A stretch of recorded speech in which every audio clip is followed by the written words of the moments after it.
What's up? Welcome back. I'm John Stark, MacMovieGuy.com, your favorite blind film critic, and I'm smashing in here like Lucille with my recap of Walking Dead Dead City, Season 2, Episode 5. Holy shit, they're dead. That's that is the take for this episode. I'm not monetized. I can curse in the first couple seconds. By the time I get monetized, I'll have so many videos where I didn't curse in the first 30 seconds, and it'll be fine. Um, yeah. Click like and subscribe. I'm actually developing a little bit of a following myself here, a little bit of a cult following, some might say. Uh, we've got savior jackets waiting. But got to get to a certain amount of subscribers so that I can put them as a perk in some sort of weird store that I'm gonna have where I sell you I don't know. That's what everybody else gets to do. I just want to talk to you about audio description and the lack of it sometimes. So I actually had to check and track down a recap. I had to use a sighted person. They're useful because there were things in this episode I had questions about, and so this is not fully totally from my perspective, but I had questions. And I'm glad I did, because there was one thing that I got clarity on that I was pretty sure happened, and I just needed like somebody to validate me. And there was another thing that I had no idea happened. We'll talk about it. So I always sort of go down the train of this is like a Negan and Maggie show. So the Negan line was basically him and the Croat go into Dama's office. Dama's mad because there was a power failure, and she blames the Croat, who is in a new outfit that she hates, and calls him a bellhop, and then kicks him out and tells him to go fix the power station. He wants to go do what Negan's doing, which is go to Christabel. He thinks, he's like, why do I have to go to the, and she's like, because it's your fuck up. So he has to go to the power thing, and she thinks that Negan worked out with the Bruja, so he'll be able to finish the deal with Christabel, and she'll have control over all of the gangs in New York. Gangs in New York. That was a Martin Scorsese movie you should watch. So Negan goes down there, and he has no backup. So his tone is completely different, because he doesn't have to do the old Negan thing to appease Croat. So he just kind of comes in, and he's like, listen, I think there's been some kind of... He sees that Christabel's trying to protect little kids and stuff.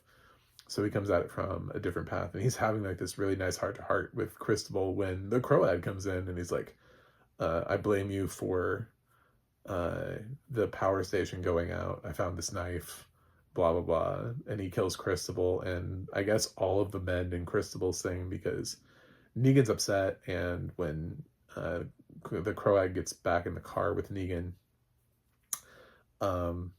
he says, don't worry, I let the women and children live. So I guess all of the men are dead. How nice of him. But he's also somebody who, like, historically, the whole reason why he's not with Negan anymore is because he wasn't really good about doing that. So whether or not he actually did is the real question. They go back, and meanwhile, Negan is trying to manipulate the crowd. He's like, yeah, man, when we get back, don't worry, I got your back. Dama's been riding you. I don't understand. You do everything for her. This is your show. It's, she doesn't appreciate you. She likes that rat more than she likes you. And, but don't you worry. I got you on this. And Croat's like, what?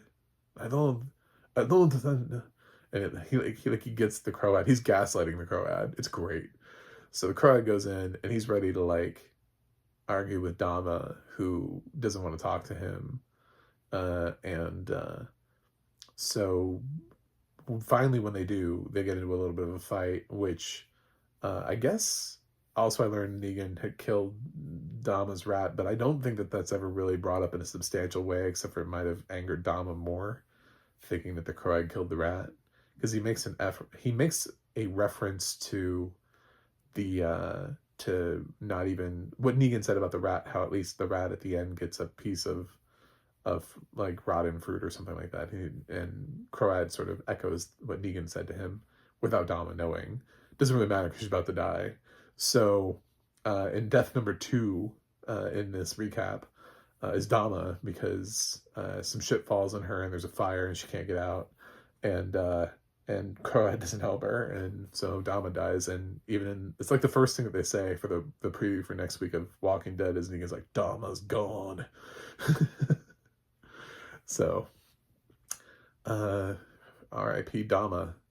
I don't know if it's better for Negan. I don't know who it would have been better for Negan to take out, Croat or Dama. See, if he had taken out the Croat, who does kind of like Negan, is sort of interested in following him. See, the Croat doesn't want to be a leader. The Croat clearly needs somebody to be number 1, and he's the number 2. He just wants to be treated well. So Negan can do that. Negan can be the leader and recreate the saviors, essentially, here with the Croat as his number 2, and have the Croat, and put the Croat a little bit in check. I think that's probably where we're headed. So it was probably a substantial move for Negan, so that way when Annie gets there, she'll basically just be like queen of the Barazzi. So, meanwhile, the other shit, Narvez, Dasha Polanco, Daya from Orange is the New Black, has found out that Negan is alive and is blaming Maggie and from Gaius Charles from Friday Night Lights. I always forget what his character's name is, like Abernathy or something like that. And gonna have them, tried for treason or whatever, and locks them up in the cell. And Maggie is, I guess, able to escape for a little bit, but then gets caught. But also, part of the leader of the Forest Whisperers. I don't know, what is this group called that lives in the forest and lives among the zombies? Lives in the Park Whisperers. She also ends up getting Narvez overstretches too bit. Probably she would have been fine. She probably would have actually been able to kill Maggie if she hadn't overstretched her limit and gone for the leader of this group that is where, don't shit where you eat, you know what I'm saying? So she decides to kill off that lady first for helping Maggie. And while she's giving her final speech about how she will join them soon, which she literally does, which is so funny, she gets hung and dies. And her followers, while they're trying to string up Maggie, start doing this thing, which summons all of the zombies in the park.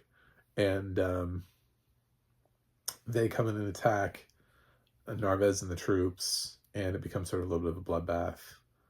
They're trying to shoot and trying to get their way out, but it's just like a lot of them there aren't that many that are left. Some of them already died in the attack. So Narvez gets bitten by the leader lady, who has already zombified super fast. She really came back. She's back immediately and kills Narvez. So that's 2 character deaths. Maggie is saved by Jenny. Jenny feels bad for ratting out Maggie about Negan. And so they live, but Jenny gets bitten, which is the thing I didn't see. I didn't know. I had to check on the Narvez thing. I was pretty sure she died, but there wasn't like, oh no, not you. Everyone hates you. Damn. Oh my God, we just lost so-and-so. Like sometimes we lose a character in The Walking Dead and everybody says their name and they're like, no. Then other times the character we don't really like dies or know very well. And then they just kind of, where'd they go? I don't know. So, R.I.P. Daya. So yeah, we'll see what happens. It ends with Brule coming in and finding Maggie and the remaining people, and what's next. I've already seen some people speculate this is not going to be good for Maggie. I'm like, I don't know, because the Brule obviously doesn't like Negan. because Negan now holds stuff over him. So it's not like they're friends. He's obviously using some sort of like a power struggle thing, and Maggie has this group of people that he's about to inherit also has information on how to take out Negan, but also Negan told them where the power station is, and Bruegel has people who can go in and get that power that he wants. And Negan isn't necessarily going to be so determined to stop. That was like a Dama thing. So we could be in for like a completely like new world order in Dead City coming up, like a transitional phase where it becomes Negan versus Bruegel, and Bruegel does end up getting power, so that's not the thing that he can lord over Negan anymore. We'll see though. Yep. Yeah, lots of cast exits this episode. It was kind of a brutal one. I can't remember another episode where so many people like this in a while. Either on, I mean, Daryl Dixon, I think, but because that's different though, because that's because Carol came back and they were like, "Oh, you mean we can do the show we were planning on doing from the very beginning?" So they just ended up erasing everybody who was in Daryl Dixon season 1, like slowly over the course of season 2. So yeah, I don't know, man. This was a lot all at once. It's been a while since we've had something like this. I still remember the Heads on the Pikes from the original series. So anyway, the show needs audio description. I loving a show and loving a franchise that doesn't love me back with audio description. And thanks to AMC Plus for continuing to make yourself inaccessible. Unwatchable due to lack of audio description as usual. Thanks for watching. Thanks for subscribing, and I'll see you guys on the other side.